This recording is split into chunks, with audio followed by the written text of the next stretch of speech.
mchungaji, niombe niende Dubai. Unataka kwenda nchi za nje? Hiyo swali dogo sana. Nyosha mikono nikuombe. Pokea uwezo wa kwenda nchi za nje. Napokea. Safi. Una passport? Sina. Sasa inabidi tukuombee kwanza uwe na passport utakuombe. Kama passport unaona utembee nchi za nje. Sawa? Sawa. Pokea passport. Napokea. Safi. Namba za NIDA? Sina. Sasa kama namba za NIDA hauna, pale passport utakupeje? Kwa hiyo nikuombee kwanza upate namba za NIDA, si ndio? Ndio. Okay. Pokea namba za NIDA. Napokea. Una cheti cha kuzaliwa? Sina. Sasa ofisi ya NIDA zitakuelewaje kukupa namba za NIDA bila cheti cha kuzaliwa ndugu?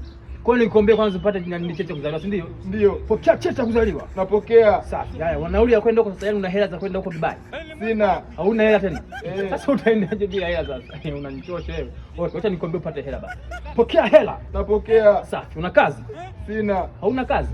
Sasa ili upate hela lazima uwe na kazi au biashara. Kwa hiyo nikwambie kwanza upate kazi, si ndio? Ndio. Pokea kazi mtumishi. Napokea. Safi. Una miaka mingapi? 46. 46?